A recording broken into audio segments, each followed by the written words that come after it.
Oh my lord, it's barely able to even build a car anymore. The Switch 1 just doesn't have enough power to run everything right now. What are you going to do about it? Guess I'll go super. Welcome to Zelda in 4K. Make sure you turn up your quality settings to 4K for the best viewing experience.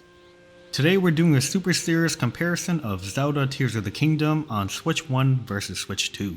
So absolutely no monkey business, alright? We'll compare picture resolution, performance, loading times, and stay to the end for a bonus portion where I break the frame rate. Cause breaking stuff is fun. Alright, before we begin, I just want to let y'all know that I really do appreciate y'all.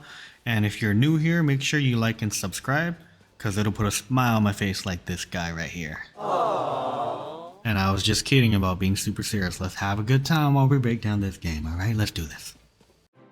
Okay, let's talk resolution and picture quality.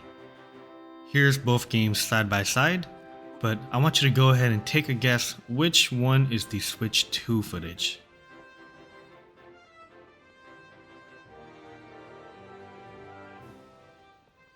There's no tricks here. The Switch 2 is on the right side. Did you notice any major differences?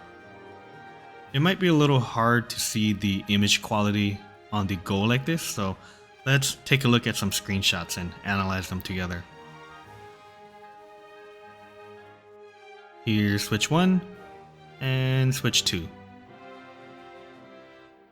Immediately you see multiple areas where the textures have been improved and the image resolution is sharper overall.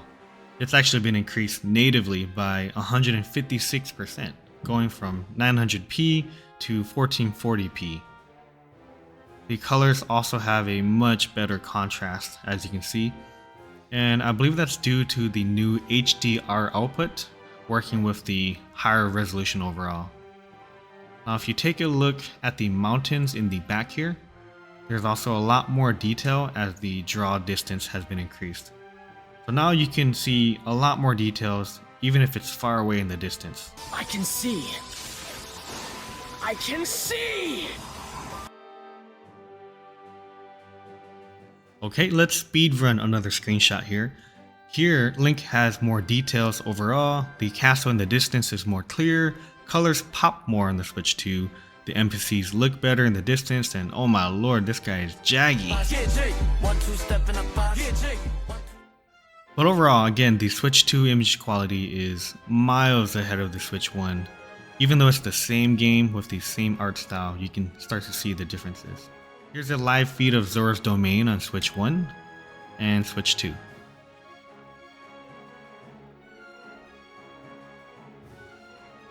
Okay, zooming in here, you can see it's like putting on glasses for the first time. Boom, just so much clearer on the Switch 2. Okay, so we know that it looks better, 156% better to be exact. But I know why you're here, so let's get into the meat and potatoes of the video. Let's talk performance. Frame rate? FPS? Just in case you guys might not know what those terms mean, I created a very professional state-of-the-art 2D animation to help explain these terms. Alright, here we go. There's the professional animation. So as you can see, a frame is just a picture. And FPS means frames or pictures per second that you can see. That means the higher the number of FPS, the better the animation will look. So what you're seeing on screen right now is a theoretical 60 FPS, so it'll be nice and smooth. And this would be 30 FPS, but with some frame drops and some lag. You see how the animation isn't quite as smooth. That's because the frame rates are low and there's some frame rate drops. And that's all you really need to know about frame rates to understand this next part of the video. So if you do want to learn more about frame rates and why it matters, I'll link a non-affiliated video in the description.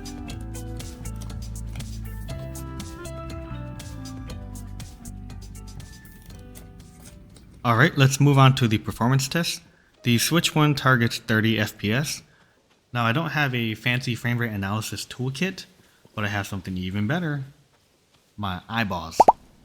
And I found this bell laying around, so you'll hear the ring every time there's a major frame rate drop. For this test, we'll call 4 of our buddies to come and fight with us to cause some stress on the console.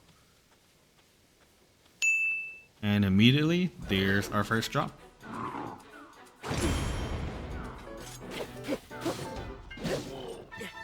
You know, this game doesn't look half bad.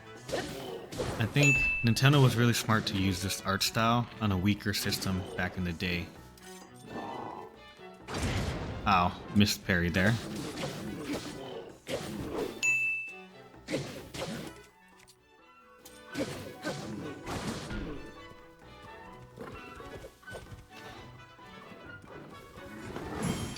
Oh, nice parry, okay. Yeah, it's still running pretty good for now. Only 3 major frame rate drops so far.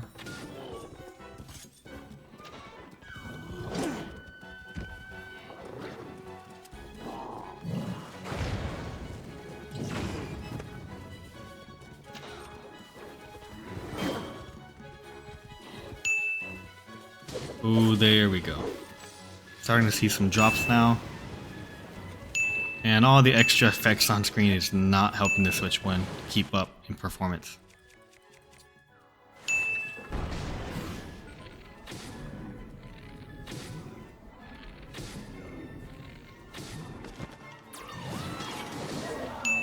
Oh boy, yeah. The Switch 1 just started struggling a lot there at the end for some reason. I counted 16 major frame drops. Let me know if you counted a different number. Alright, time for the Switch 2. The Switch 2 targets double the frame rates at 60 FPS. And since this is newer hardware, let's go ahead and summon all 5 of our buddies to fight this Lynel. Looking super crispy and super smooth, really. Oh, they're jumping him.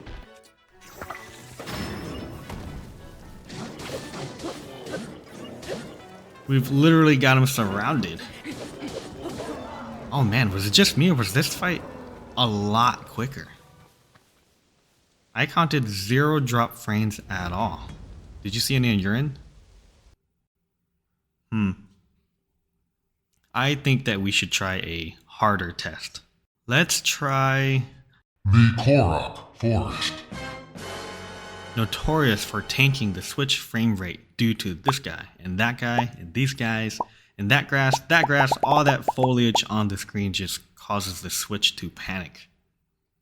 In the Switch 1, you'll notice that the frame rate is already struggling when you enter the forest, and the image quality is taking a pretty big dip in this area.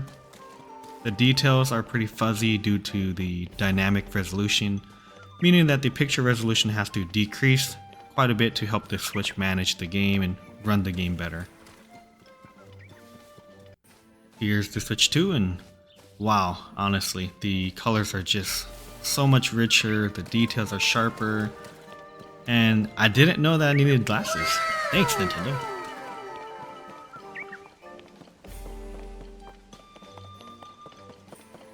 Here's a side-by-side comparison, and it's the exact same time of day in both consoles, but it looks and feels way better on the Switch 2.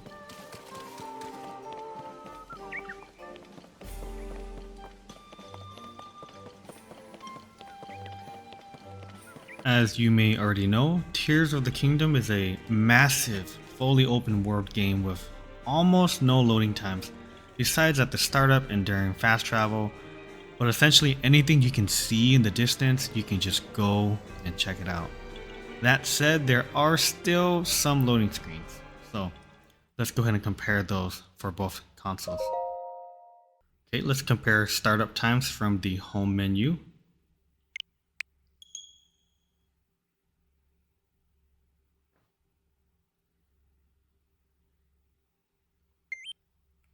The Switch 2 clocks in at just under 8 seconds, Let's fast forward time a little bit here for the Switch 1. And 32 seconds later, the Switch 1 finally loads to the main menu. What about launching the entire open world map?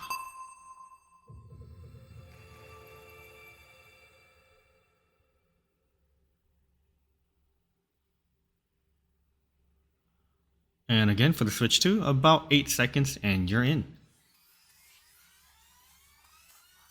Fast forward, 25 seconds later, about 3 times slower than the Switch 2. And for fast travel, let's test that out.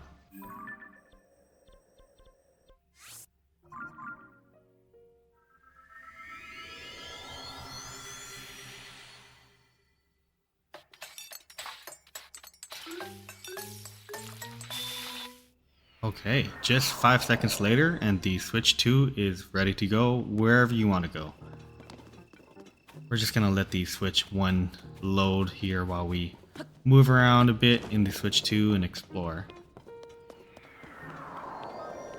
Alright, and 20 seconds later, I'm starting to see a trend here, right? The Switch 2 loads about 3 to 4 times faster overall.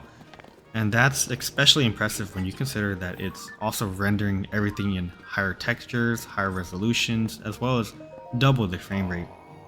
So yeah, this little tablet is pretty fast considering all things.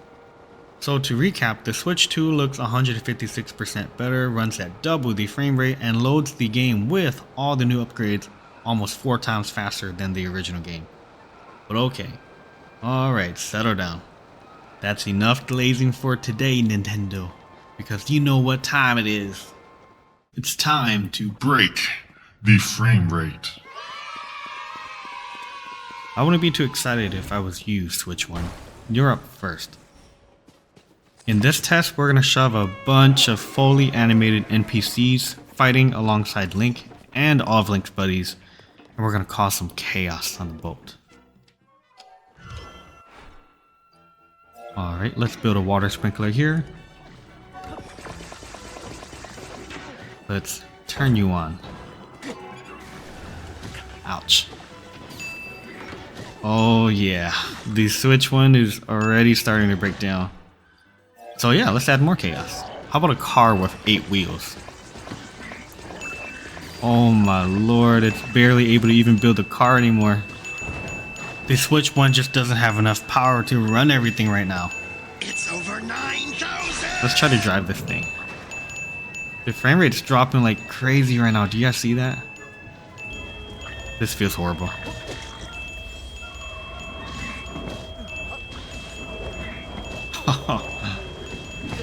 Hey man, not cool, not cool. Oh gosh, alright, let's crowd to safety here and put the Switch 1 to bed. It's time for the Switch 2 to feel some pain. Huh? Alright, same thing. Let's cause some chaos. Where you going, man? Okay.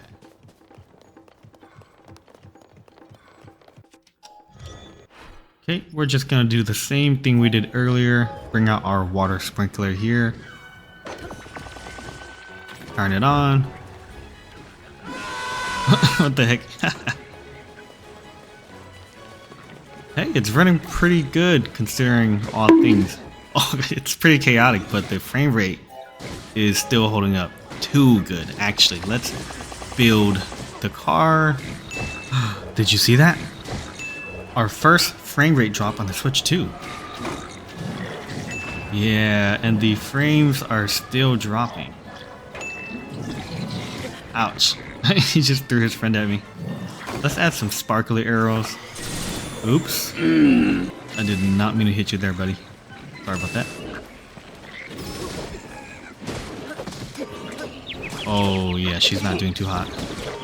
And speaking of which, the Switch 2 isn't doing so hot either. Frames are still dropping left and right. I think it's safe to say we have officially broke the frame rate. It's still a little playable, but the FPS is definitely taking a hit. Alright, let's do some cleanup duty here and get off this boat. What the heck? The Goron just got ran over.